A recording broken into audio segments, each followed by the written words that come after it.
already was happening in our neighborhood.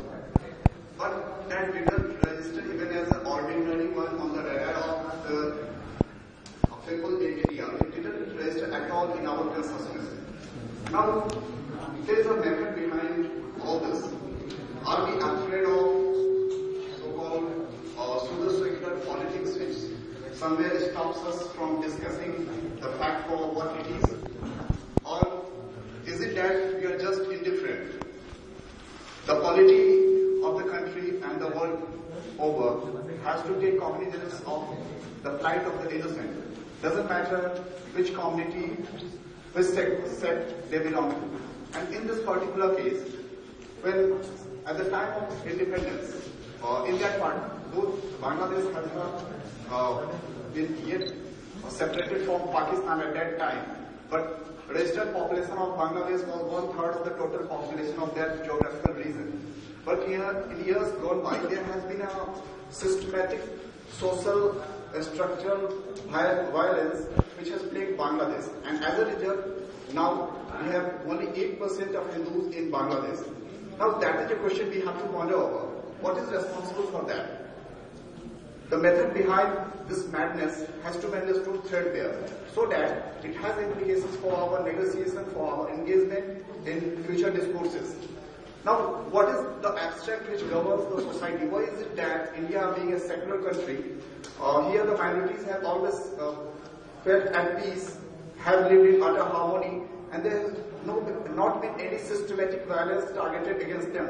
But why is it that in our neighboring Bangladesh, which doesn't have this connotations of being an enemy country like Pakistan, though we all know that what has happened with Hindus in Pakistan, but why is that the government of India, the people, the lobbying group in India has not built upon their opinion as far as the safety, security of the so-called minority population of the Bangladesh, which at times was more than 30% didn't qualify, which at that time didn't qualify to be called a minority. But what is that? What is there in the social system which sustained the decline of the population in Bangladesh? So, and these issues will have implications elsewhere also. In Kashmir, for example, the demand for nationhood is based on communal politics. Communal politics is asking for liberation of Kashmir. Now, once these demands are based on faith, absolutism of faith, then somehow it enters into the mainstream, into the consciousness of the society. And see, if we do not address this issue of Bangladesh, of the plight of Hindus in Bangladesh, then it is going to have implications the world over. And we, the truly democratic nation in the whole of Asia, have this responsibility upon us to talk about these issues more freely.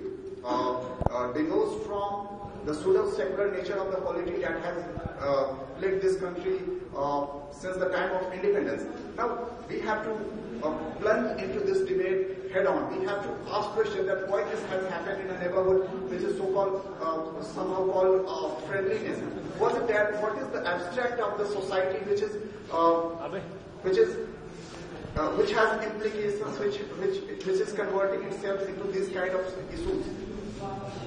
So we have research experts who know a lot, who have done a research on this subject in a very clinical manner, and they will speak. Srimati Meenakshi Lekhi will shortly join us. Till that time, I request Dr. Richard L. Benkin to share his research, share his experiences as far as advocating for the rights of the oppressed in these nations where basically the form of governance is influenced by the social conditioning of the society and the abstract governing those societies. And it is hard to miss that mostly they are Islamic fundamentalism, which believe in the absolutism of faith, who do not respect the independence of judiciary, and somehow every sphere of governance, judiciary has been populated by this bigotry.